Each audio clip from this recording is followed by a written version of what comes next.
Welcome back to the show, ladies and gentlemen, boys and girls, heroes and villains. I'm your host, Deshaun Fauntleroy. Today, I'm with Jazz Johnson, son of my co-host, Leland Johnson. This is a special episode of Basketball Life. We're going to be talking to Jazz Johnson. Jazz has been an underdog. He's gone through adversity. We're going to explore his mentality. We're going to discuss his new coach. And then later, we're going to discuss what's going on with today's basketball in Oregon versus when he was in high school and the guys that he grew up following and emulating. So without ado, I want to introduce Jazz Johnson to the Sports Mastery Podcast. We have my co-host, Leland Johnson. How you doing? You know, I'm going to get right into it because I know you grew up as an underdog. You were labeled the fat kid at 3rd, 4th, 5th grade. Everybody would want to guard you because you were considered fat. And then later, as you got older, you were labeled as the running back playing point guard. And then I know there was a point in time where people would say he can't pass the eyeball test. So you're hearing all these things. I know your story. I know you've been an underdog because you're like 5'9", under 5'10". People would say he can't play at the next level. He's too slow. He needs to do this and that. So talk to me about being an underdog and how did you get through that, or how did that fuel you to get to where you are now?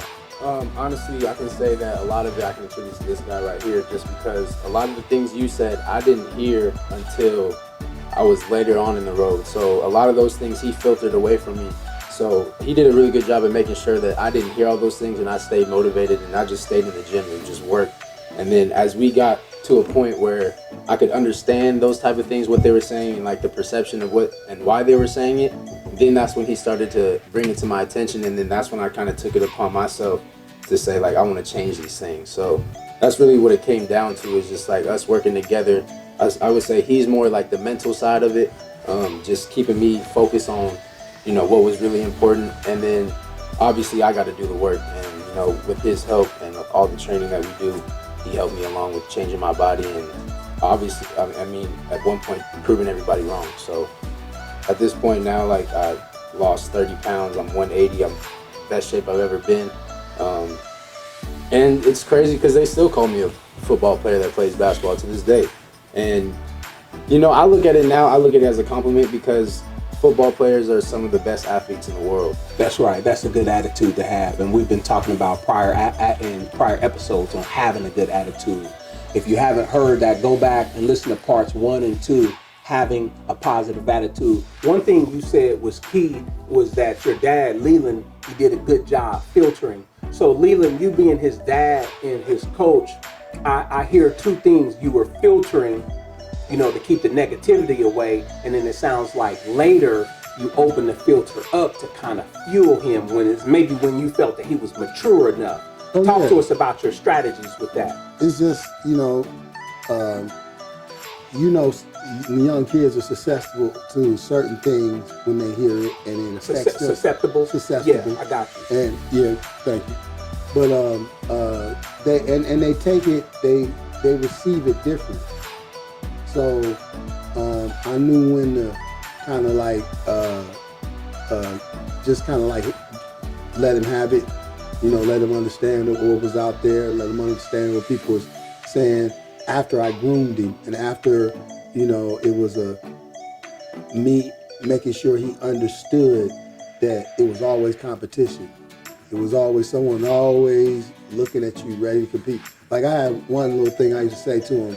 I used to say, don't just look in front of you. Don't look right on the side of you, but look behind you also. So you're aware of everything that's going on. You can't just look at the dudes that are in front of you, the dudes that you're competing with at that point in time. There are dudes that are 3-4 years behind you that are watching you, and you got to watch out for them. That's right. Because those are the guys who will become they'll have some say so later on in your professional career on if you're ever to be on that level. You'll be competing against each other all the time. And another thing I used to do with him is I would get him out of that year kids competing against other kids at the same age mentality. I always felt like that was a big setup. When you got 6th graders playing against 6th graders, 7th graders playing against 7th graders. you and I grew up when we had to go ball at the park. We had to go play with grown men. You Chain nets, whoever was on the court. You remember that? You know, I had to ask for winners, and if it was grown men on the court, then I picked 4 grown men, including myself, and I'd understand my weaknesses, their strengths. That stuff's not done anymore. And I would recreate those situations. I remember one time I took him to Irvington Park, and Irvington Park was still kind of fired up at this particular time. And I had him play against some kids. This one kid, do you know that kid's name? Skillful Davis. Skillful Davis. Great name. And he was a pretty good kid too. But he was older than Jazz. I made him go out there and play against him. He was skillful. He tried to put it on him. But he, in that whole day, it was like a challenge. He overcame that challenge. There was another challenge where they played 5-on-5, and I even took it as far as leaving. I left him there by himself, and I left him there by himself because I wanted to see how he would react. Would he look around for me to see if I was sitting there? And when I got back, a partner of mine was like, "Man, you need to come get your son." So at that point in time, I knew we had kind of like transformed, and everything that we was going to do at that time was going to be simple as long as I taught it to him, because we had the right mentality, or he had the right mentality. Yeah, and I like what you're saying, ladies and gentlemen, because it looks like, from what I'm hearing, you was preparing him for adversity and how to deal with adversity early on. And I know your freshman year, I think it was your freshman or sophomore year in high school, you had an ankle break. Yep. Later, what was it? I think your senior year, you had an ankle break. Your freshman, sophomore year, you lose your coach, one of your high school coaches, your senior year, for whatever reason. And then you get to a point where after 2 years at the University of Portland, you want to transfer. And I know there was adversity going through all of those different things. Talk to the audience about how you would get through these different phases in your life and battle adversity, because a lot of times we're dealing with kids, and we're also dealing with sports parents, that when the kid encounters adversity, the sports parent won't even know how to deal with it, let alone the young athlete. So sometimes a young athlete can be experiencing adversity, or what appears to be adversity, and then they have no one to run to, and then they kind of unravel in certain situations. Either they quit, they bow out, or at the collegiate level, they put on their glasses and just become a student, you know. So talk to us about your strategies and the things that obviously your dad taught you in dealing with adversity. I think dealing with adversity just comes to how much do you love this? You know what I'm saying? Like, and I can honestly say, like, I love this. Like, this basketball thing and working out, whatever, I love it. And that's what kept me through it. And then it helps having the relationship that we have, the fact that, you know, we're father and son, trainer, trainee, but we're also best friends too. So it really comes down to the fact that, you know, we can sit there and have those real conversations that a lot of father and sons don't have. Like, we sit there and have conversations that you would have with your best friend or something like that, you know. So I think the biggest thing is, like I said before, is like I truly love it. And if you really do love it, you're willing to go through anything that you're about to go through in order to get to the end process. So basically, you know, I was talking to my dad about this actually this morning. It's just like, you got to kind of roll with the punches. You know what I'm saying? You just got to understand that stuff in life is going to pop up, and you can't let it stop you. And honestly, it just comes down to the fact that you have to love this more than the situations that come across you. So you have to be able to fight through everything you go through in order to get what you want out of this. So honestly, that's what it all comes down to. And I like what you're saying, because we've been discussing the book The Lens, Travis Doherty, and one of the hidden talents of a student athlete is love for the game. So that means you have to love practice. The games is one thing, but you have to love practice. You gotta love the weight room. You gotta love your skills training. And some people say they love it, but they don't love all facets. So what's been your experience with other athletes, or your son, as far as like seeing that he really loves the game, Leland? Well, I was talking to a friend of mine, Orlando, and he has a young son who's 4 or 5 years old, a pretty good athlete, and he's starting to compete in sports. And I told him, I said, a lot of people don't understand. It's not that complicated. It's those little bitty conversations that you have after basketball games. It's those little bitty conversations you have before basketball games.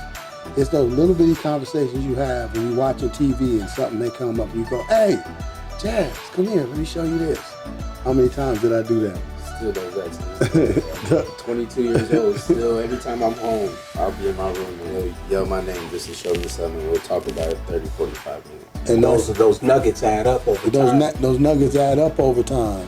But as well as I was teaching him how to get through it, I think I was also letting him know what my mentality was towards it. And whether at the particular time, maybe when we were going through it, he may have thought because of my reaction to it, it was a more dire situation. But afterwards, when we have conversation and I'm able to explain to him, hey, just because I react to it under fire, it doesn't mean it's that serious. You know what I'm saying? This is actually what I mean. And this is because this is what the situation brings about. So this is our normal human reaction, but this is the way I want you to see it. You know, because it's all about giving him, at a young age, a different perspective from everybody else. I got you. So it sounds like not to react emotionally in the moment, but learn how to step back when you're going through something. Even though it might be difficult or tough, you can still not react right then, where you can give it some space, as they say. Allow yourself to learn and allow him to learn from the situation. He said something interesting to me not too long ago, and it had something to do with some of the younger kids I was training. And he was like, they're lucky. And I said, why would you say that? He said, because when you was with me, you was basically, you was, just troubleshooting. And like, there were different things that I would try. There were different ways I would approach it. Some days, some methods were effective, and some days some weren't. It was up to me to understand that and me to conversate with him and ask him also, was this effective? It didn't. How did you feel? Trying to prepare him for the future, I would always tell him things like, there's going to be a situation that comes about or I want the situation to be where I'm coming to you and asking you things. Yes. I don't want to be the one that's giving the information. Sometimes I want to receive some of the information. You know what I'm saying? Yeah, I see what you mean, because, the athlete always has needs.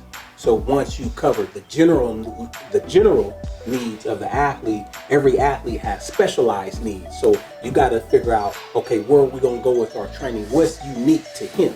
Right. And if you're a sports parent, you're a strength coach, you're a personal trainer, if you don't know this, that's why I don't believe everybody should be in a blanket program. There has to be more people involved in the traditional strength and conditioning program, because his needs might be different than little Johnny. Little Johnny might need to be squatting, right, or he might need to be cleaning or doing certain drills on the court. Right. You see what I mean? So, I'm never one to promote books. Without, I don't get paid for this. And we've discussed this, the Mamba mentality by Kobe Bryant. And what I really appreciate about his material is he gives you a real insight into his psyche and thought process. I was very impressed, because I feel like the book is worth more than it is. And I'm surprised he put the book out. But there was a particular chapter in there, Leland, where he talks about his workouts being biblical. And I remember us training, playing together, playing on 2 different professional indoor football teams together, and how we would work out. And then that little gym over there by Madison High School, we go sit and chop it up in the hot tub. Right. But our workouts, we would call them spiritual workouts. So it's the same thing, and I can relate to that. So now I'm in a situation where I'm taking my athletes what I call through deep waters. We're doing a lot of sprint work right now. So I'm building up a base in terms of speed and endurance. So we're running 10 100s. You got a minute rest. If you're a skill athlete with that 30-pound sled, you got to finish that in 16 seconds. The 3-minute rest. 6 60s. Call them 10-6 folds. Not 4 folds. right? So you run the 60s. If you're a skill athlete, you got to finish that in under 9 seconds. You got a 3-minute rest. Then we get to the 40s, you got to finish that 40 in under 6 seconds, right? It's taxing. If you have to go to the restroom, or if you feel like you have to bow down, you're done. It's okay, you're done. You can't come back in while everybody else is still working. So these workouts are geared to see where your mentality is. Because if you're running this and you telling yourself, oh, this is killing me. Oh, my legs are weak. I'm going to die. I'm not going to make it. That's what's going to happen. And that's that inner talk. And I was just telling my kids the other day, what's your dialogue? Are you saying, I can make this? This is easy. I'm going to complete this workout. I'm getting better every day. Watch this. So I had a 300-pound lineman. He makes it. I got a corner. He makes it. And I had some other kids, they had to stop. Nothing wrong. So no, let me get to it. So, and that's where I'm leading to, where I want to hear from you as far as what y'all would go through. How would y'all's workouts get spiritual? Because I've been there with you. You know what I mean? Yeah. So tell me about that, where certain kids can't make it, and we want to see who can stick and who can't. No, I want no, and we basically talking about the same thing, but I want to ask him this. Do you remember what my reaction was when you broke your ankle? Not the immediate reaction where I went through the get up, get your ass up, because I told him get up, and then when I seen the ankle do this, I acted just like a little, oh man, I went into a mama mode. You know what I'm saying? But do you remember what I told you when we came home? Do you remember what I said as far as when it was broken, it was in a cast? Do you remember what I said to you as far as the reaction or how we was gonna approach it? It was just along the lines of we're gonna go at it together and we're gonna work through it. It's that simple. I mean, that's all you can do. What are you gonna do? My ankle's broken. Am I gonna be sad about it, and be mad, and stop myself from continuing? Like, it's gonna get better at some point. It's about doing it every day. Where did y'all go with the workouts after that, as far as the rehabbing and getting him healthy? Well, and that was kind of part. First thing I had to do was get him mentally in the right place, and I think this will ring a bell. We've been doing this anyway. Remember that? Remember I said that we've been doing this anyway. What you think the workouts are? Yeah. The workouts are to prepare you for if something happens. Now we know how to rehab. We know how to be disciplined. We know how to do this 3 to 4 times a week and rest the other 3 days. You see what I'm saying? So I just took that. I just took it a different perspective again. I just took that, something that we were already doing. We were already laying the basis of discipline. We were laying the basis of having a work ethic, order. And he was already confident, and I was confident in him as an athlete. He was confident in me as an instructor. So now it's just it's important at that particular time. It's important for me to now have the necessary people to receive the right type of information to help him. And luckily for us, he had a doctor. I wish I knew her name.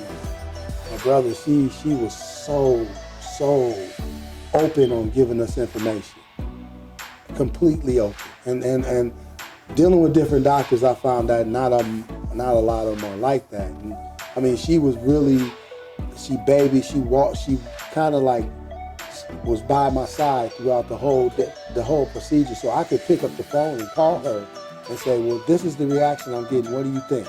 Well, mind you, too, this was happening at Benson High School. We didn't have an athletic trainer. So this dude, he was my athletic trainer, my basketball trainer, my strength coach, physical therapist, everything encompassed in one. Mm-hmm. And because we didn't have that, and he had to somehow get a certified doctor to give him information in order to the doctor. Yeah, because he technically doesn't have the certifications to be a physical therapist and all that stuff, but he did what he had to do in order to get her to give him the information so he can go back and learn himself on what to do to make my ankle better. And he did an amazing job because ever since then I haven't had any issues. Now let me ask you this: so you finally get healthy, and I've seen you with a number of training partners. I can name them. I'm not gonna name names, but you know, there's a lot of people that came through them doors that kind of compare themselves to you, think they're as good as you, but then y'all get to certain workouts. Tell us a story about maybe one of those workouts where you know he'll intentionally see who can handle it and who can't, like the toughest workout where you're like, damn, can I make it? But you made it and you saw other dudes drop off. I can honestly say that's like our field workouts. We do a lot of resistant band workouts too. That's where me personally, I really see because a lot of my friends come from working out with me. Like I gained a lot of connection on you showing that you have the same work ethic as I do, and you know you have the mental toughness like I do to do this life thing and figure it out and not just quit. It is a lifestyle, and it's really just about dudes just fall off at a certain point. It's those field workouts, and it's just like I pride myself on, because you were talking about those biblical workouts. I wouldn't say it's just one specific workout, right? It's more about I can do this stuff that he does, or I can do this hard for a long period of time. I can do this week after week after week after. But what about after that 2 weeks? Can you do it for a month, 2 months? And honestly, I think me going away to Nevada made me realize how I am mentally, how strong I really am mentally, because now I'm by myself. I don't have him. All I have him is talk to him on the phone, and it's just not the same. So it's really just about, like, I found it within myself to, I was talking about week after week being able to do that. I'm doing it by myself. And, like, you can try to bring teammates with you, but even when I'm working out with him, you can only drag guys along for so long. So it just gets to a point where I know I do this, right. Like this is what I do, and I'm going to continue to do it until I can't do it no more. That's right. Because the whole thing is when you get them training partners. I remember when we were playing, we would purposely take Mike to deep waters. We would purposely take Anthony Davis to deep waters. We would purposely take Muhammad to deep waters. I remember let me interrupt you. I remember one day we had a stranger. Remember that guy who walked into the gym with us, and he was like, "Hey man, can I work out with you guys?" And we allowed him to work out with us. And the next day when we came back in, the dude said, "Hey man, you know that dude y'all was with?" Like, yeah, he ended up calling the ambulance. And yeah, we actually sent him to the hospital. And he didn't know it at the time. But after the workout was over, I guess it started to hit him. But we was in one of those situations where we was taking each other there. So, And the other time was when Kenny Austin was our agent. He had sent the kid down from Washington State, the receiver. I remember to this day, he worked out with us at Matt Dishman Community Center. And he went, what did he tell Ken? I mean, we when we knew he was coming, we was going to drown him. We did it, man. We like did a it, man. Tyrannosaurus Rex. We did it, man. Yeah. And Ken was not that interested as he was, after he found out what his mentality was.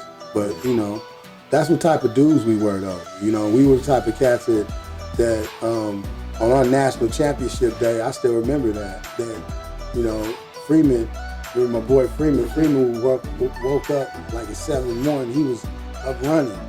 That same thing, we would get up. We was up working out, workout in. Get the central nervous system turned on before the game. Yep. When everybody else would say, don't do that, it doesn't make sense. Yeah, but without even knowing that, I do the exact same. Without even knowing you guys did that, or you ever telling that story, I do the exact same thing. And Muss used to be on me about working out and stuff like before games, but it's just to show you where it's in your DNA. We have a cousin, Bob Brown, that played for the Philadelphia Eagles and played for the Oakland Raiders. And remember Coach Rich that we played for? Richard? Richard, let him rest in peace. I forget his last name. Yeah. He played for the Raiders. He knew my cousin. And he said, "Man, you know what your cousin used to do?" I said, "What?" He said, "Your cousin would carry 100-pound dumbbells. And he'd bring them with him on the road. And before every game, he'd get out and start doing his curls and his bench press with 100-pound dumbbells, man, before every game." And it was like, I just knew then it was in my DNA. because sometimes in life you have to have you have to do what you have to do to motivate yourself. Yeah. That's what I hear. Now, we're starting to get into the fourth quarter. You got a new coach at Nevada. What's his workouts like compared to your dad's workouts? To be honest, as I'm doing more and more, they're almost exactly like his drills, where it's just like, they're more old school, where it's like, you got the cones out and everything's just kind of reliant on the player pushing himself to the limits and being creative and using his mind to create game situations. So, you're doing moves at cones, and then there comes a point where it's what it's like, it's all up to you on if you want to get better, because like a lot of now, like new trainers, they're on the court with you, they're like that fake defender, or they're applying pressure to you while you're dribbling, which is forced accountability. But what are those kids going to do without the trainer? Like, he gives me drills, or like Alfred has drills, and he gives me drills that I can go do in the gym by myself. And it's like, I have to hold myself accountable how hard I'm going, and because I won't get better if I'm doing those drills and I'm not going hard. Right. And it's the same thing, but with the new style of training, you have to go hard because there's literally someone on the court with you, but you're not always going to have someone with you all the time. You're not going to have your trainer with you. And this is my dad, and I don't have him with me all the time. So you have to be able to figure it out yourself. I like that. What would you add to that, Leland? I agree with that. You just, as a trainer, you always want to give your athlete the ability to create. I used to tell them as a youngster, I used to go, I'm going to have you do some drills. I'm going to have you take you through different drills, but I want you to have the ability to put your own little nuance on it, put your own little creativity on it. Or, or jazz, I'll give you an example. We do a hurdle drill where we're dribbling over 3 hurdles in one stationary situation. We're doing a stationary dribble where we're dribbling over 3 hurdles. Well, he'll do that, and eventually he'll add some degree of difficulty to it. You know what I'm saying? Intuitive. And it's intuitive. And I'll look over and I'll see him doing it, and I won't change. I won't ask him to change it. That's his own little thing. That's what he's added. And he's taken drills that I've given him and take it to a whole nother level where and where it's really pushing him beyond where I would probably want him to go. So I think you should always, as a trainer, give your athlete the ability to add his own little creativity in what you're doing, because it gives him ownership, and again, it kind of, you guys start working together instead of being on a hierarchy. That's right. And to add on to that, I think a big thing is like, you don't want to get bored with it, So like, that's why I try to figure out ways to make things harder, or improve a drill that he gave me or something, because it's easy to get bored. And like I'm saying about the new age trainers, like, there's nothing wrong with it by any means. Like, it's good stuff to do because you have that person with you. It's kind of game situations because someone is sitting there guarding you or like in your face. Mm-hmm. But I'm more looking at it as you're like, at some point you're going to be alone. You know what I'm saying? Like, there's going to be a point where you make it so high, and it may be high school where you're alone, but there's going to be a point where, say I go overseas, I don't have my trainer, and you don't have the access of GAs and managers that you have at universities, or if you play in the NBA, obviously they have trainers and stuff that you work with, but you go overseas or you go to different situations, they don't have the means in order to, make it happen for you, so you have to make it happen for yourself. True. I like what you're saying, and we've discussed this, Leland, as far as an athlete has to do the work with their team. Then you might have your strength coach, and a lot of times that strength coach is the skills coach, where you're doing something either in small groups or one-on-one, but at a certain point you have to be able to do it by yourself. Now, the reverse to all of this is you got that person who's scared, who don't give it they all with the team, who might be intimidated to kind of work with you. Maybe they don't want to make the investment, so they try to do it all alone. That's not the way to go either, because you're not going to push yourself far. So there's progressions and regressions to what we're talking about when we're talking about getting to the highest level. You have to have a team. You have to have a good coach. And it's interesting that you say that, because I run into parents who will actually say this. We'll start talking about training, and they'll go, "Oh well, I got a membership at 24 Hour Fitness, and he goes up there and he plays all the time. He's always working on his game."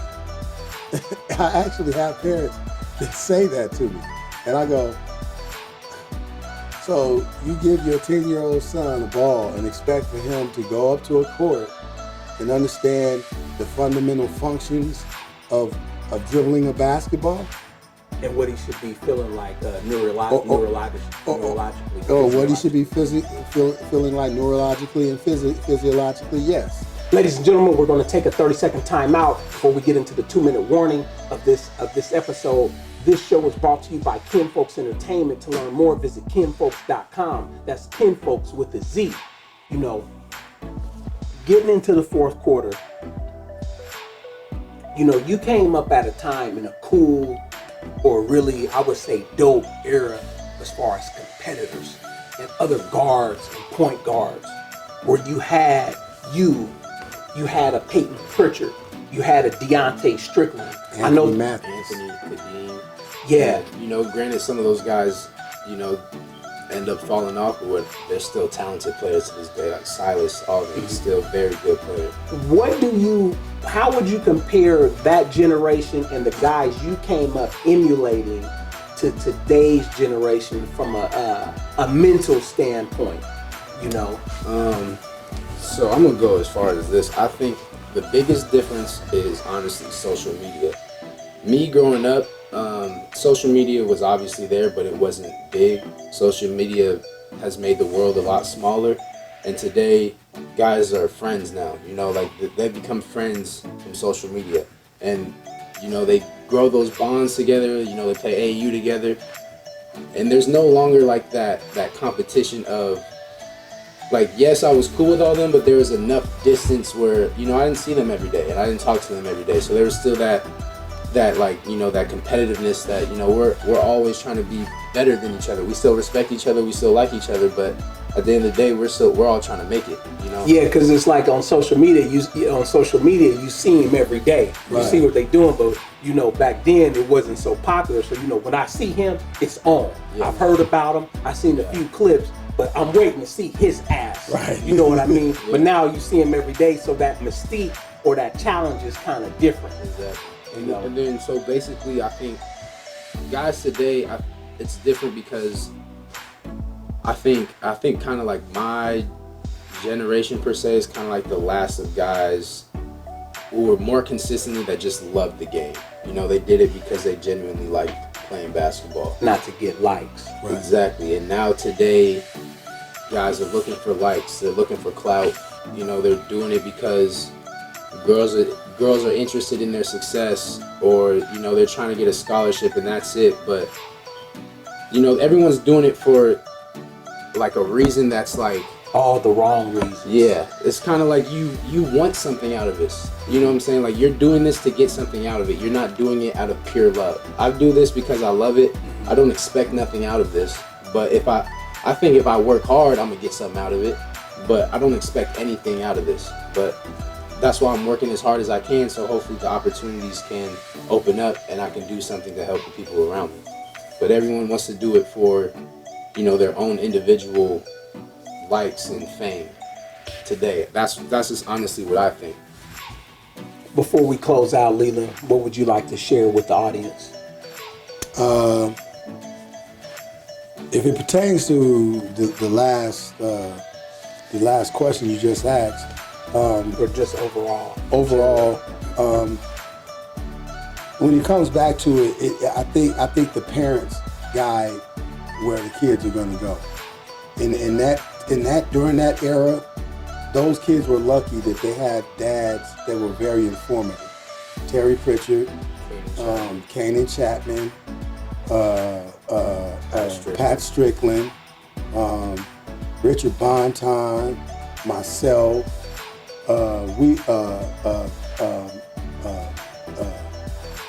Silas's dad, Yeah, Tony, Tony. all knowledgeable. We all had some form of knowledge of what it would take to get our kids to that next level. And even though that we didn't come together and try to do it as a unit, each one fed off the other.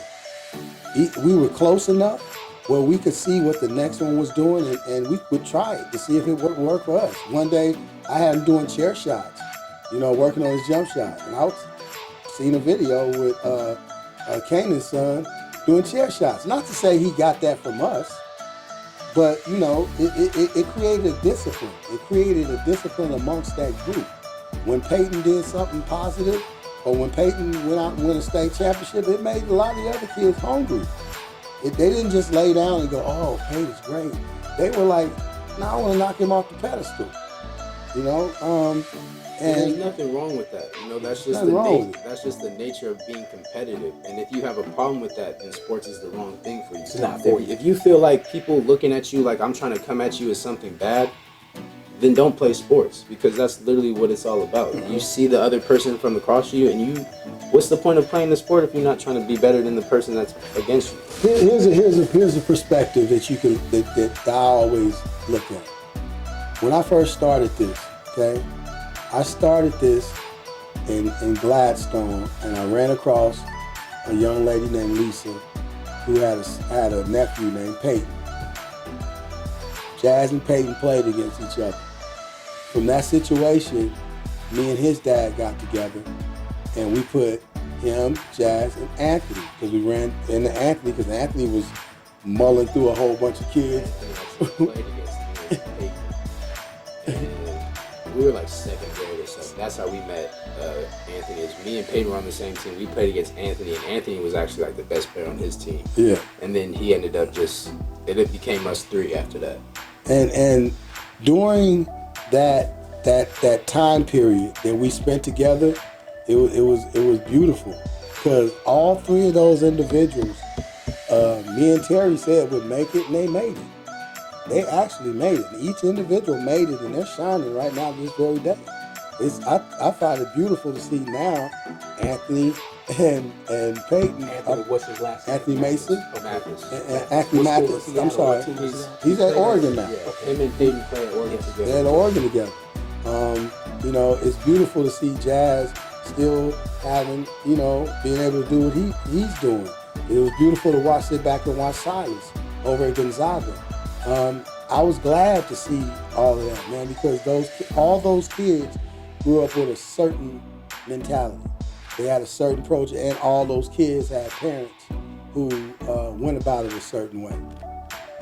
Ladies and gentlemen, you're listening to A Basketball Life. I want to thank you for joining us. Today we've talked about overcoming hardship, adversity, being the underdog, the type of mentality that you have to have. Jazz's current coach, how the training is comparable to the way he grew up. And today's Oregon athletes, when you get a chance, go back and listen to this episode more than once. If you're watching this on video, watch it again. If you listen to the audio version, watch it again. There's a ton of jewels in here. This isn't about Leland and myself. You heard it here first from a Division I athlete. So we're going to close out. I thank y'all for watching. Again, check out Kinfolks Entertainment. You can learn more at kinfolks.com. That's Kinfolks with a Z. Peace and blessings.